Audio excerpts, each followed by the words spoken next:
Eu quero saudar os amados irmãos com a graça e a paz do Senhor Jesus. Amém, queridos? Que bom estarmos mais uma vez na casa do nosso Deus. Hoje pela manhã pudemos estar também aqui no templo, não aqui no templo em especial, mas lá embaixo, terminando os nossos 10 dias de jejum e oração. Quem não veio perdeu, mas vai ter oportunidade, né, Sara? Em maio, né? Dia 6 de maio teremos a segunda etapa dos 40 dias. Mas é muito bom, irmãos, estarmos na casa do Senhor, orando em comunhão com os nossos irmãos. E hoje em especial para orarmos e também estudarmos a palavra de Deus. Eu sei que nós estamos já na campanha de missões, lançamos na quarta-feira passada, cujo tema está aí aparecendo, né? No poder do Espírito, vamos completar a missão. Mas antes disso, nós vamos terminar o estudo que começamos na semana retrasada. Começamos falando sobre a nova natureza.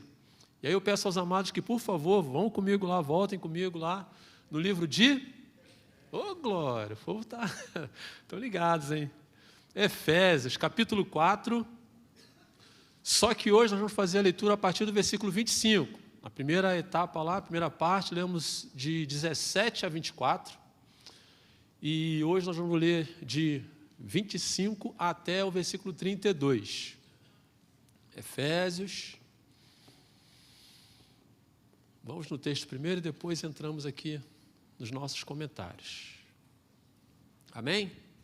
Se você não achou, querendo acompanhar aqui na transmissão, fique à vontade. Deixar também o nosso abraço a você que nos assiste aí, talvez na sua casa ou no seu trabalho. Que a graça do nosso Deus esteja com você também, que nos acompanha através da transmissão. Diz assim o texto: por isso, deixando a mentira, fale cada um a verdade com o seu próximo, porque somos membros uns dos outros. Irai-vos e não pequeis, não se ponha o sol sobre a vossa ira, nem deis lugar ao diabo. Aquele que furtava, não furte mais, antes trabalhe fazendo com as próprias mãos o que é bom, para que tenha com que acudir ao necessitado. Não saia da vossa boca nenhuma palavra torpe, e sim unicamente a que for boa para edificação, conforme a necessidade, e assim, transmita a graça aos que ouvem. E não entristeçais o Espírito de Deus, no qual fostes selados para o dia da redenção. Longe de vós toda amargura, e cólera, e ira, e gritaria, e blasfêmia, e bem assim toda malícia.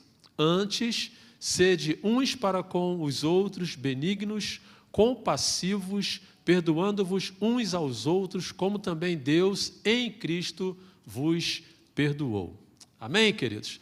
Começamos falando na semana passada sobre a nova natureza, aquilo que nós somos ou passamos a ser após a nossa conversão em Cristo, uma nova maneira de pensar, uma nova maneira de agir, ou seja, o que outrora eu era, hoje não mais. E o apóstolo Paulo, ele usou aqui como referência a questão, intitulou aqui como gentios. Eram as pessoas que estavam na igreja em Éfeso, agora convertidas sim, mas eram pessoas que estavam trazendo para a igreja, ou ainda tinham consigo muito daquilo que eles viviam antes, quando ainda eram gentios.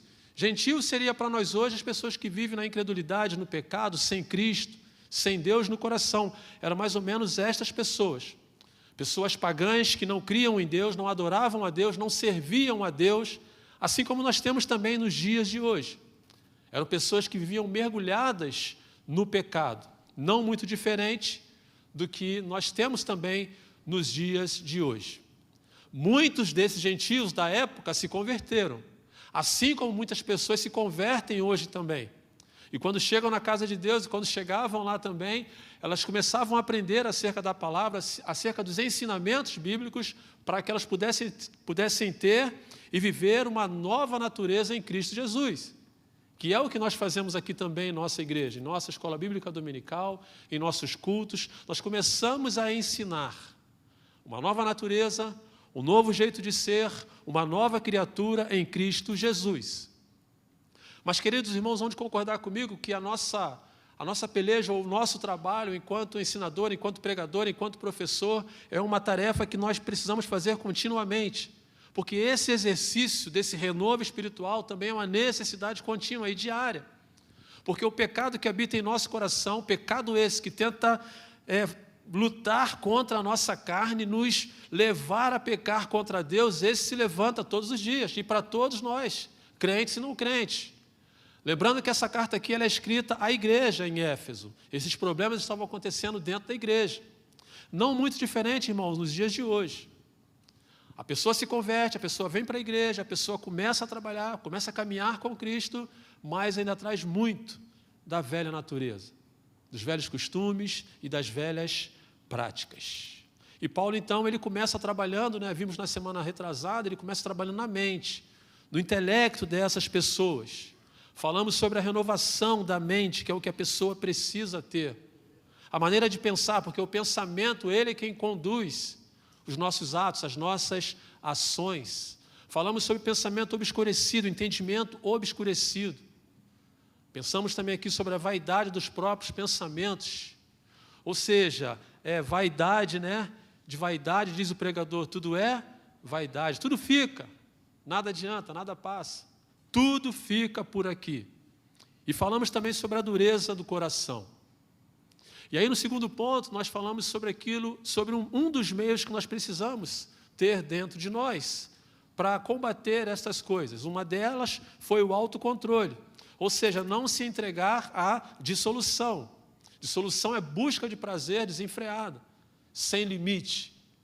E o novo ser, a nova criatura, ele precisa buscar esse autocontrole, não em si mesmo, mas agora na nova natureza, agora no Espírito Santo de Deus que habita na pessoa, no novo crente, no novo ser, na nova criatura. Vimos também, irmãos, que é necessário uma busca incessante, não parar. Buscar, como eu disse, buscar cada vez mais e mais e mais e mais. Sempre.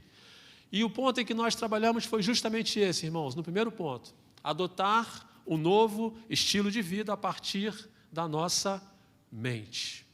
E hoje, no segundo ponto que eu quero pensar com vocês, o apóstolo Paulo agora nos convida a uma prática.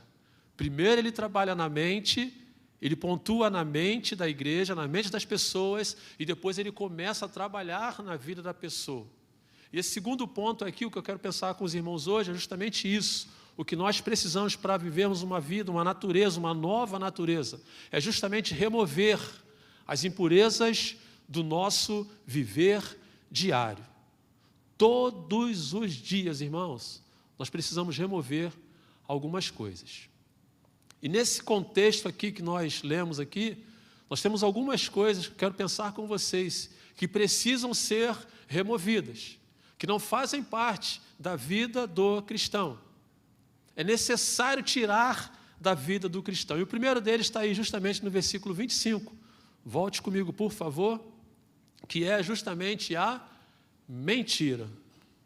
Ele vai dizer assim: por isso, deixando a mentira, fale cada um a verdade. E eu pergunto aos irmãos, o crente pode mentir, irmãos? Sim ou não? Em nenhum momento? Nem uma mentirinha? Daquelas, mentirinha, mentirão, que as crianças cantam lá, vai saindo de montão, cantam lá na Tia Daísa. Mentira, irmãos, não condiz com a vida de um novo crente, irmãos. Não condiz. Um crente, ele não pode compactuar com a mentira. O crente não pode ter consigo esse ímpeto de mentir. E por que ele não pode fazer isso, irmãos? A resposta é simples.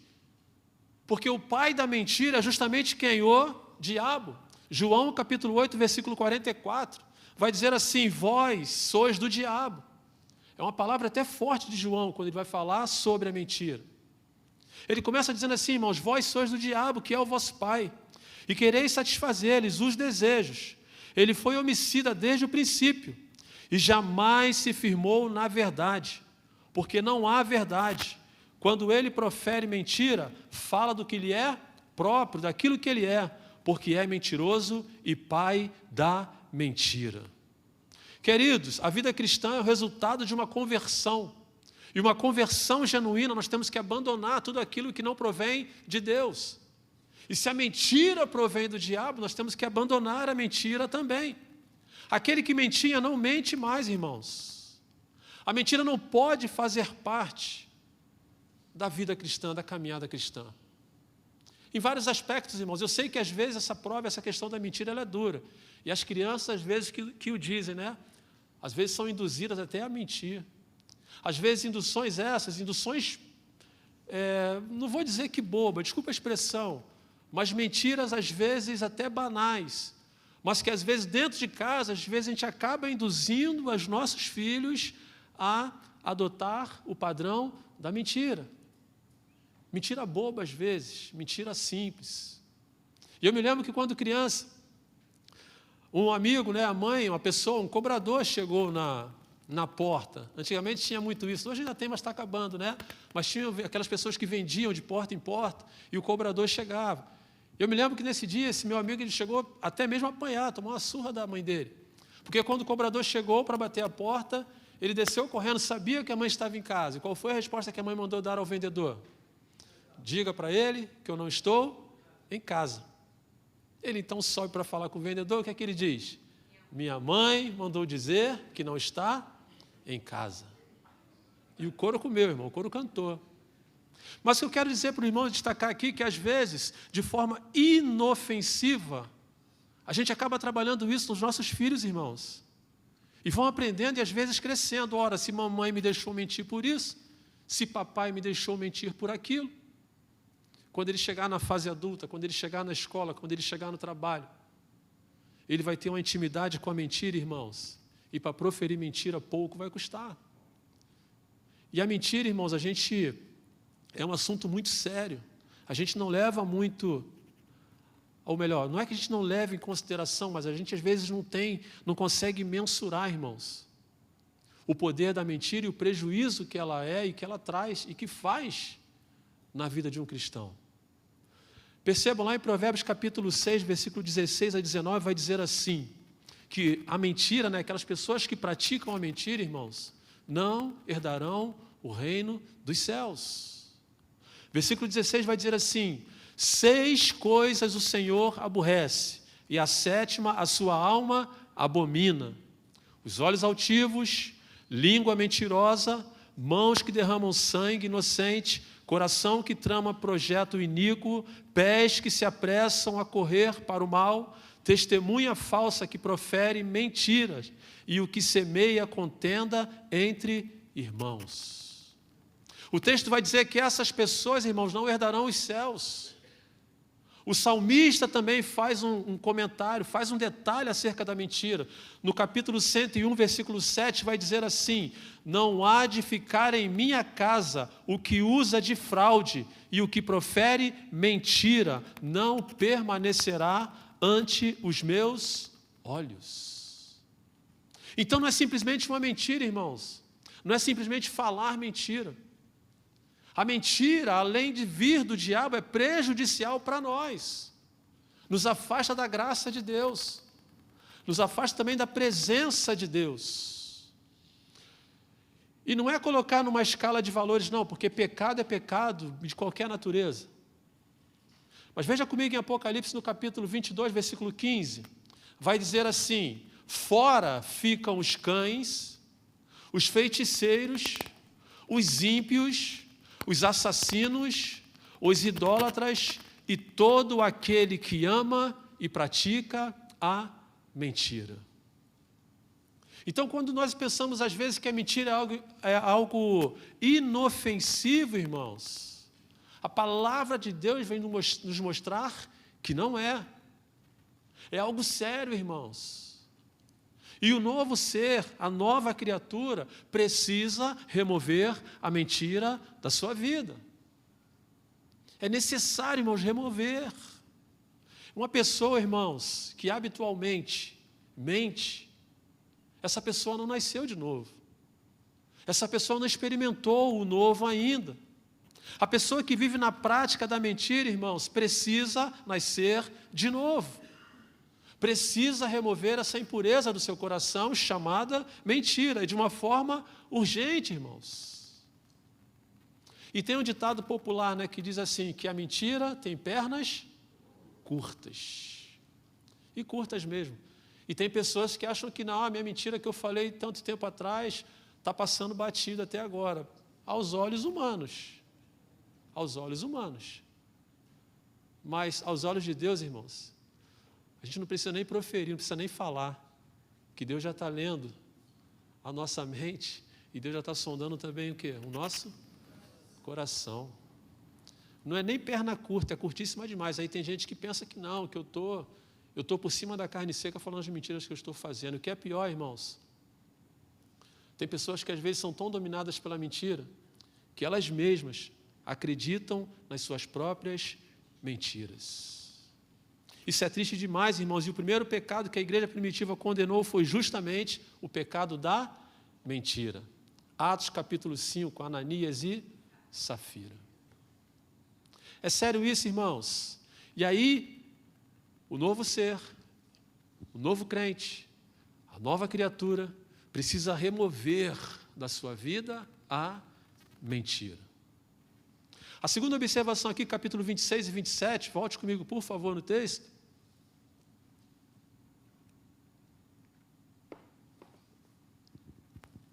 Para vivermos a nova natureza, precisamos remover as impurezas, né, do nosso viver diário. E agora aqui eu falo sobre, o texto vai falar sobre a ira pecaminosa. O texto vai dizer assim: irai-vos e não pequeis, não se ponha o sol sobre a vossa ira, nem dei lugar ao diabo. E aí eu faço uma segunda pergunta para os irmãos: o crente pode se irar, irmãos? Pode ou não pode? Pode ou não pode? Deixa eu falar uma coisa para o irmão. O crente deve se irar, irmãos. Não só pode, como deve. Porque existe a ira que é justa e a ira que é injusta. Que ira justa é essa, pastor? Que ira é essa que o crente pode se irar, que ele tem que se irar? A primeira delas, irmãos, é se irar contra o pecado. Irar-se contra o pecado. Irar-se contra a injustiça. Irar-se contra as coisas erradas. Esta é a ira justa. E aqui o apóstolo está dizendo, praticamente é uma ordem: irai-vos. Irai-vos.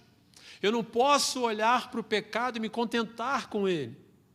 Eu não posso olhar para a coisa errada e aceitar de bom grado. E ficar quieto. Se isso não traz inquietação, irmãos, em meu coração, alguma coisa está errada. O crente precisa, irmãos, se irar contra essas coisas, contra o erro, contra as coisas que desagradam a Deus. E fazendo uma leitura rápida assim, irmãos, como nós estamos precisando nos irar, o crente tem andado muito quieto. Muitos crentes têm andado muito quietos, irmãos. Nós não podemos olhar para as afrontas que têm se levantado contra a igreja, contra a família, contra a moral, contra a ética cristã também, e ficarmos quietos, irmãos, e não se irar contra estas coisas, não ficar chateado contra essas coisas. E a palavra de Deus fala de pessoas que se iraram, mas uma ira que era justa. Lá no Antigo Testamento, em Êxodo capítulo 32, Moisés, quando sobe ao Monte Sinai, e o Senhor fala com ele, ele desce com a tábua da lei, o que acontece? Quando ele chega lá embaixo, o povo está fazendo o quê? Fizeram um bezerro e estão fazendo o quê? Dançando, cantando, se alegrando. E diz o texto que Moisés faz o quê, irmãos? Moisés se ira, né? Pega as pedras e faz o quê? Lasca no chão, de tanta raiva, irmãos, profanando o nome de Deus. Um tempo em que ele ficou lá diante do Senhor, e quando ele volta, o povo está adorando um bezerro, irmãos. Moisés se ira. No Novo Testamento, ninguém melhor do que o próprio Jesus, quando entra no templo, o que está acontecendo no templo? Uma verdadeira bagunça. Salteadores, ladrões, vendedores, cambistas, fazendo da casa de Deus a maior bagunça. Jesus se ira de uma forma que a Bíblia só relata nesse ponto. Diz que Jesus vai derrubando tudo, irmãos. A ira que é justa. Mateus capítulo 21 retrata sobre Jesus. Há lugar, irmãos, e nós precisamos ter esta ira que é justa contra o pecado. Não se associar a ele. Mas há um cuidado especial que nós temos que ter quando o assunto é ira, porque da mesma forma que tem a ira que é justa, tem a ira que é injusta. E ele vai dizer: irai-vos e não fazer o quê? Não pequeis. E aí eu volto lá atrás, na semana retrasada, quando nós falamos sobre discernimento espiritual. Sobre você irar e não pecar. À vista em que nós lemos o texto aqui, parece até que Paulo está sendo contraditório, né? Poxa, ele manda irar e manda não pecar? Ele manda se aborrecer, mas ele manda não ficar chateado? Não, como é que funciona isso daqui, irmãos? Essa ira pecaminosa aqui é a ira que vem dentro da nossa natureza, que brota da nossa própria natureza, que foge do âmbito que é espiritual. E ele vai dizer aqui, ele vai destacar 3 pontos aqui, ó: irai-vos, mas não pequeis; irai-vos, mas não ponha o sol sobre a sua ira; irai-vos, mas não deis lugar ao diabo. Ou seja, ele faz 3 destaques aqui, irmãos, por conta desse perigo que é a ira. Todo o aspecto da ira que é justa, esta precisa vir da parte de Deus, e você precisa, nós precisamos estar em harmonia com Deus, para termos esse controle de irar e não pecar. Porque quando fugimos, irmãos, desse parâmetro aqui, nós entramos na natureza da carne, entramos na nossa natureza. A ira justa é a ira santa, é a ira que vem da parte de Deus, das coisas que são contrárias a Ele. Mas a nossa ira, a minha ira e a sua ira, às vezes, irmãos, ela vem cheia de impureza, cheia de vaidade, cheia de prepotência, cheia de orgulho, cheia de achismo, às vezes também. Essa é a ira que a minha carne, que a minha natureza tem. E quando esta ira se aflora, ela passa a ser uma ira injusta. E aí Paulo vai dizer: não peques, não ponha o sol sobre a ira. E há quem pense, né, irmãos, que a pessoa pode pecar, eu vou pecar hoje porque ao final do dia esse pecado já passou, mas não é isso que Paulo está falando aqui, não é esse pôr o sol aqui sobre a ira, não é pecar hoje e amanhã eu estou de bem, está tudo certo. Não é isso que ele está dizendo aqui. Eu posso pecar hoje, posso irar e amanhã está tudo bem? Não é bem assim, não é? O que o apóstolo que ele quer ensinar para a gente aqui é que a gente precisa ter um cuidado de não armazenar esta ira em nosso coração, não deixar isso em nosso coração. Como eu falei do exercício diário, o aborrecimento foi no dia de hoje, a questão foi no dia de hoje, então ela precisa ser trabalhada no dia de hoje, irmãos.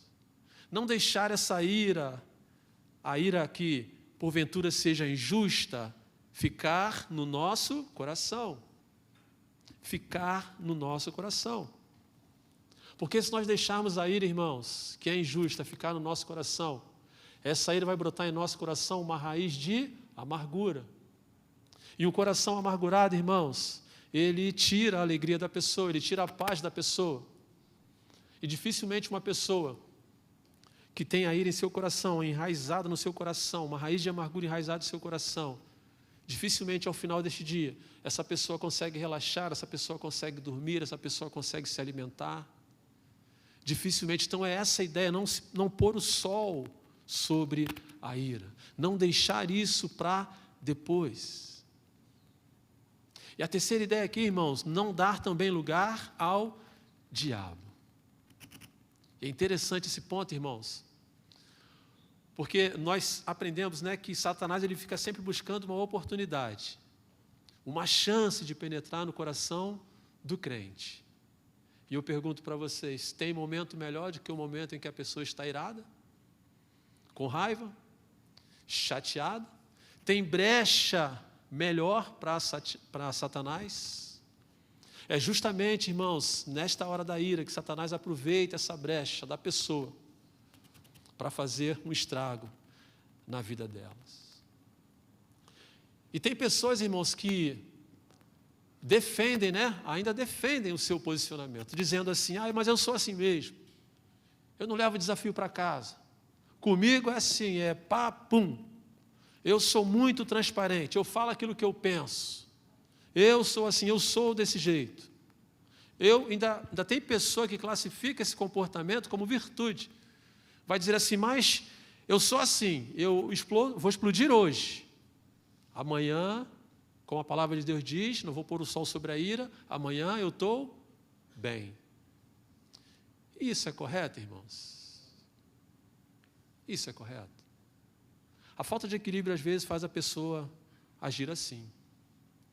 Mas só que quando a pessoa defende isso, que eu sou assim mesmo, que eu falo mesmo, mas amanhã eu não guardo esse meu coração para mim, está bem? Legal, para a pessoa que falou.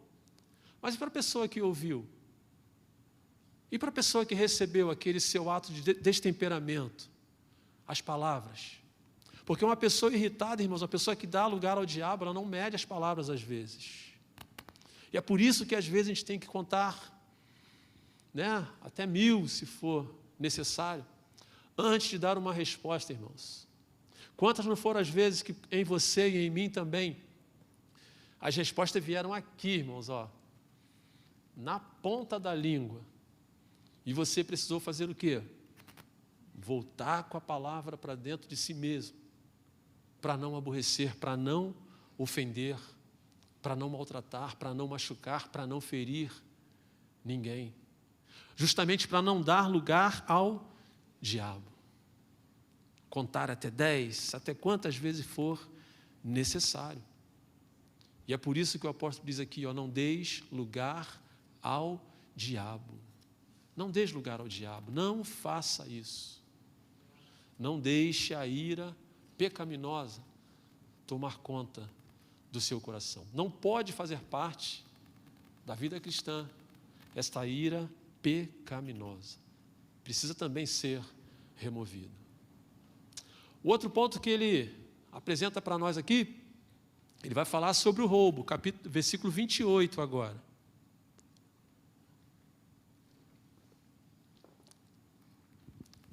Aquele que furtava, não furte mais.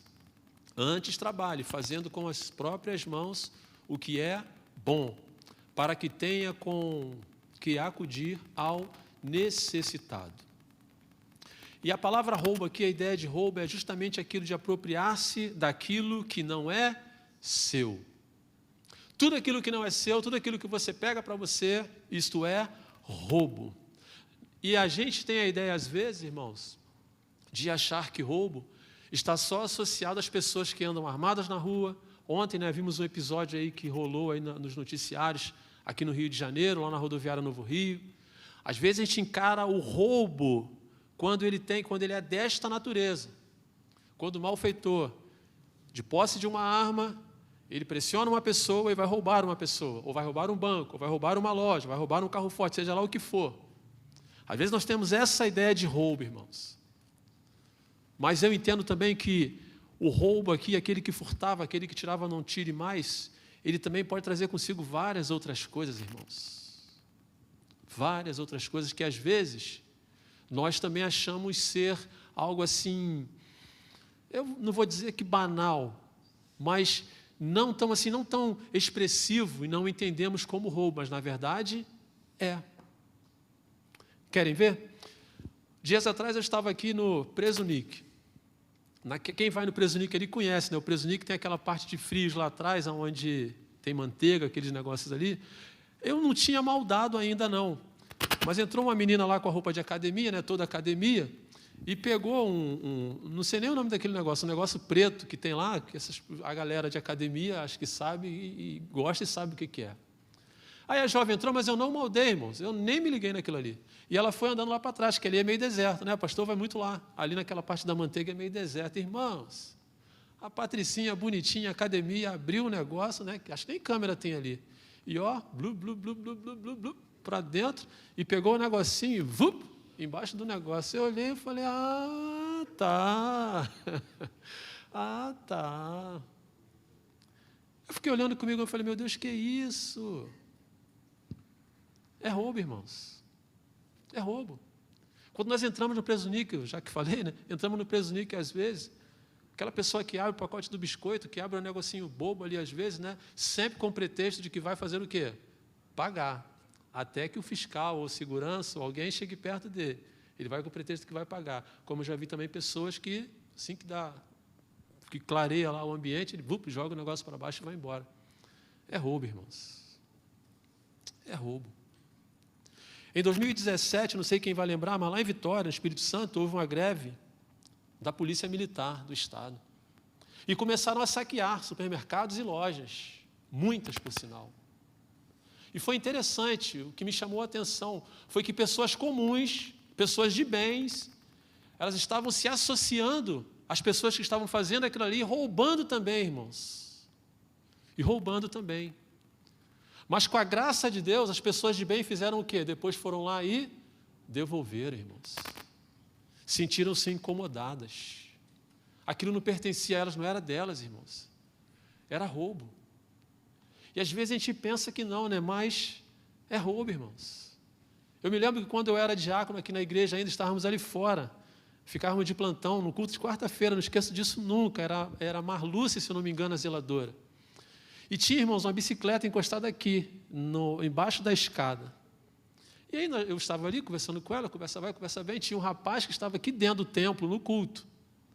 Ele estava com a perna, uma faixa de curativo na perna.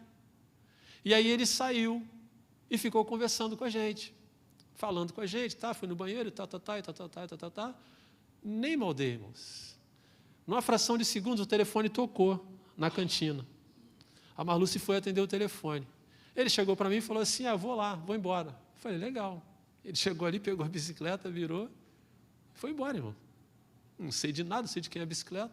Quando acabou o culto, irmãos, aí a irmã que estava aqui, a bicicleta era da irmã, cadê minha bicicleta, cadê minha bicicleta, cadê minha bicicleta? Eu falei, que isso? Como é que é a bicicleta? Assim, assim, assado. Eu falei, não acredito. E embaixo, irmãos, dos nossos olhos, o cidadão levou a bicicleta.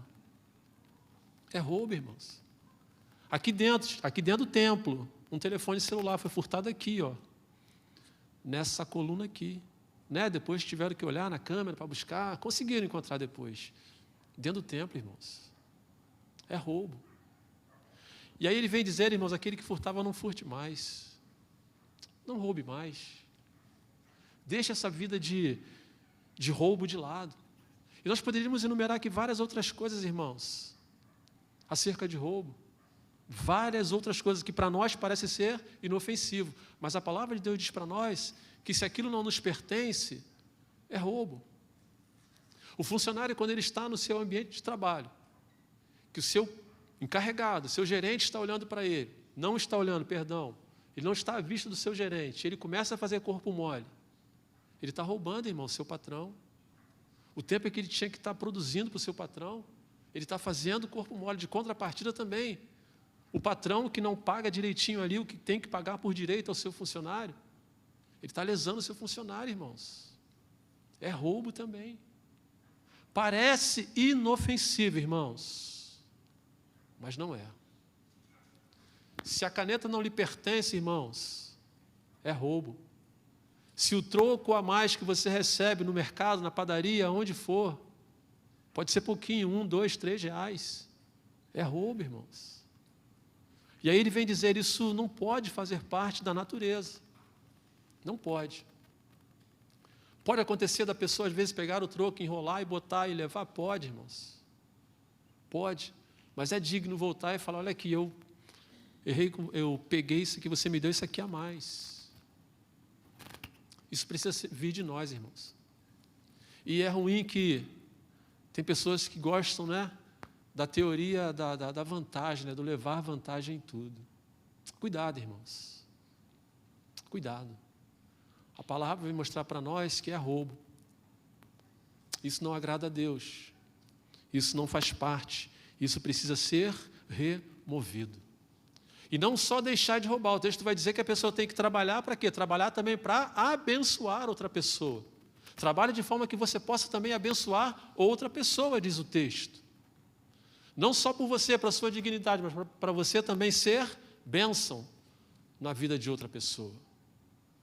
Então, meu irmão, minha irmã, é roubo. Se não te pertence, é roubo. Deixe isso de lado. Depois ele fala aqui, venha comigo, por favor, versículo 29 e 30. Ele vai falar sobre palavras torpes. Agora, ele vai dizer assim, não saia da sua boca nenhuma palavra torpe. e sim unicamente a que for boa, para a edificação conforme a necessidade, e assim transmita a graça aos que ouvem. E não entristeçais o Espírito de Deus, no qual foste selado para o dia da redenção. Palavra torpe, irmãos. Uso de linguagem vulgar, obscena, ofensiva, que vai contra os princípios bíblicos, que vai contra a ética, contra a moral. Isso não pode fazer parte, irmãos, do novo nascimento, do novo crente. A pessoa, quando se converte, é bem verdade que, às vezes, ela vem num ritmo de décadas vivendo assim, de vícios, talvez, de palavreados, talvez, que outrora ela vivia assim. Mas o texto vem mostrar para nós que essas palavras torpes não podem mais fazer parte da vida do cristão. Os palavrões, irmãos, as piadas imorais, as palavras levianas, e não só proferir as piadas imorais, como também dar ouvidos a elas. Isso não combina, irmãos. Isso não combina com o crente. Não combina. E é triste, irmãos. É triste. Tem pessoas que, às vezes, eu conheço pessoas que, às vezes, eu imagino que, né, pastor? Acho que pela prática, pela normalidade que já fala, às vezes, irmãos, não tem nem aquele... Não, o pastor está aqui, eu não vou falar, mas às vezes sai com uma naturalidade assim, sabe, tão fácil. A pessoa solta um palavrão assim, de uma forma tão... como se fosse parte do dia a dia. E é triste, irmãos, isso. É triste. Palavra que não edifica. Palavra que não ajuda, é o que o texto vai dizer assim, aqui. Palavra que não transmite o quê? Que não transmite graça, irmãos. É triste demais, irmãos, isso. E eu, particularmente, quando eu ouço palavras assim, de uma pessoa que é ímpia, que vive no pecado, isso já soa já soa assim de forma bem desagradável ao meu ouvido. Imagine você ouvindo isso de um crente. É triste demais, irmãos. E aí Paulo vem dizer para nós, essas palavras aqui, precisam ser removidas, irmãos. Precisa sair. Nós precisamos colocar de fora, de lado. E como é que tem que ser a palavra do cristão, irmãos? Ele vai dizer aqui, tem que ser uma palavra boa, edificante, necessária. Palavra essa que transmite o quê? Graça, irmãos. Graça. Palavra boa. Tiago, lá no capítulo 3, ele diz que o homem que consegue guardar a sua boca, ele é o quê? Um perfeito varão. Isso se aplica às mulheres também. A pessoa que consegue guardar a sua boca é um perfeito homem de Deus, uma perfeita mulher de Deus. A Bíblia nos ensina, irmãos, que tem que haver conexão entre a nossa boca e o nosso coração. Por quê? Porque ele vai dizer lá em Mateus capítulo 12, 34, que a boca fala daquilo que está cheio o coração. Por isso que a pessoa, quando fala, está perto de mim e fala sendo um crente, é porque o seu coração está cheio daquilo dali. É um comportamento, vamos dizer assim, natural. É um coração que está cheio de maldade, irmão, lascívia, impureza. Estes corações não pertencem ao Senhor. Não podem pertencer ao Senhor, não pode, o Espírito do Senhor não pode compactuar com estas coisas. É uma luta, Deixar o vício, deixar o pecado, deixar o palavrão, é uma luta? É uma luta. Não duvido disso, não. Mas é uma luta que precisa ser vencida o quê? Todos os dias. Todos os dias eu preciso viver. E por isso que Paulo trata aqui no versículo 30, né? Quando essas coisas vazam, quando essas palavras vazam, elas acabam entristecendo quem? O Espírito Santo de Deus. Porque são palavras, às vezes, que ao invés de edificar a vida de uma pessoa, são palavras que acabam até colocando a perder a vida de muitas pessoas. E a pessoa que assim se comporta, a pessoa que assim fala, ela acaba entristecendo o Espírito Santo de Deus. Portanto, irmãos, Tem um cântico, né, do Ministério Infantil, que diz que as palavras da minha boca e a meditação do meu coração sejam todas em louvor a Ti, ó Senhor. E é isso que nós precisamos, irmãos.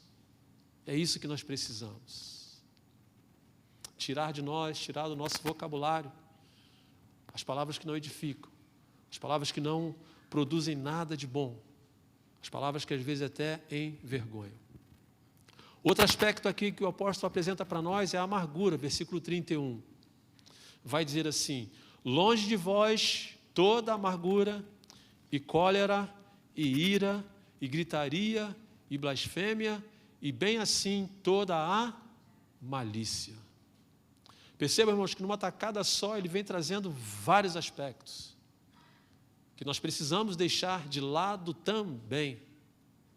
A amargura, o coração amargurado, um coração endurecido, como falamos na semana retrasada, um coração tomado pela amargura, irmãos. Isso não pode fazer parte, tem que passar longe de nós. Ele fala da cólera, irmão. O que é a cólera? A cólera é um impulso violento. Pessoa violenta, pessoa com raiva que não consegue controlar. Ira, hostilidade constante. A pessoa que vive irada vive sempre num comportamento hostil, irmãos. Gritaria é um desequilíbrio, irmão, emocional da pessoa. E como é triste isso, irmãos. Às vezes, as pessoas dentro de casa se dão com gritaria, discussões dentro de casa. Vizinhos, às vezes, ouvindo a discussão. E é triste demais quando isso acontece, às vezes, na casa do crente, irmãos. Que coisa triste, irmãos. Que comportamento desaprovado pelo Senhor e pela palavra de Deus. Falta de controle, irmãos. E ele vai falar sobre a blasfêmia também, irmãos. E o que é blasfêmia, pastor? Blasfêmia é falar mal dos outros, especialmente falar pelas costas da pessoa, destruindo a pessoa, destruindo a imagem da pessoa, irmãos, a reputação da pessoa. Isso não pode fazer parte da vida cristã, não, irmãos. Não pode. Se você tem queixa contra teu irmão, o que a palavra de Deus diz? Vai até ele, conversa com ele. Mas se não adiantar, o que você faz? Chama um diácono para ir com você. Mas não fique, irmãos, blasfemando contra o seu irmão, falando mal dele pelas costas. A palavra de Deus condena isso, irmãos. E a palavra de Deus condena isso. Por último, ele fala sobre a malícia. O que é malícia, irmão? Desejar no seu coração o mal. Já ouviram a expressão? Fulano é malicioso, maquina o mal, né? Ele faz uma manobra para o mal poder prevalecer. Ele trama o mal. A malícia aqui é essa, irmãos. Aí o apóstolo Paulo vem dizer assim, longe de vocês, irmãos, longe de vocês, igreja em Éfeso, longe de vocês, igreja Batista Central de Campo Grande, longe de vocês, igrejas do Senhor, longe destas coisas, longe da amargura, longe da cólera, longe da ira, longe da gritaria, longe da blasfêmia, longe da malícia. Remova essas coisas da sua vida, irmãos. E ele fecha, irmãos, esse contexto todo aqui de uma forma gloriosa. Ele pontua com a igreja, ele pontua conosco, mas ele também dá para nós o caminho das pérolas. Ele trabalha o nosso emocional, ele pontua tudo aquilo que nós precisamos para sermos uma nova natureza. Ele aponta as impurezas para nós tirarmos, e ele também nos mostra aquilo que nós devemos fazer. E é justamente no versículo 32. Volte comigo, por favor, e vamos ler juntos? Dá para colocar para mim, por favor? Versículo 32. Isso, vamos lá? Antes, sede uns para com os outros, o quê?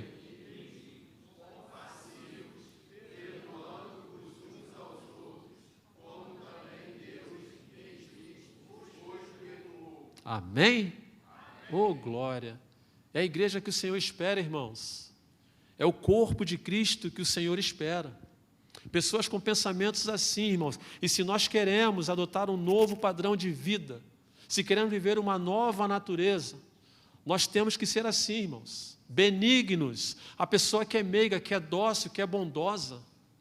Nós precisamos ser assim, diferente de sermos bobos. Isso não. Mas ser bondoso, irmão, ser generoso. Isso é benignidade, irmão. Sermos também compassivo. É a pessoa que tem o que? Empatia, que consegue se colocar no lugar da outra pessoa, consegue compactuar com a dor do seu irmão, consegue ombrear com o seu irmão, consegue caminhar com o seu irmão. E isso na prática. E ele fala acerca do perdão. Ainda que alguém te ofenda, irmãos, ainda que alguém venha ferir o seu sentimento, nós precisamos perdoar, irmãos. Eu sei que para nós, como seres humanos, é difícil às vezes. Eu sei disso.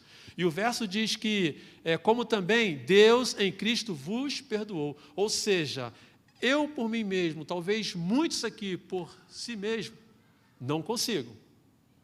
Mas o texto vem dizer para nós que em Cristo nós podemos e devemos perdoar. Para o ser humano pode ser difícil, mas em Cristo nós podemos e devemos perdoar. Pedro, quando chega para Jesus, todo espertinho, todo amigo de Jesus, e pergunta para Jesus o quê? Senhor, quantas vezes eu devo fazer o quê? Eu devo perdoar. E ele se achando, que estava bem na foto com Jesus, Senhor, por acaso devo perdoar 7 vezes? E o que é que Jesus responde para ele? Claro que não, Pedro. 7 é a tua matemática. Mas a minha matemática é o quê? 70 vezes 7. Perdoe seu irmão. Perdoe sua irmã. Perdoe seu pastor. Perdoe o seu líder. Perdoe o seu diácono.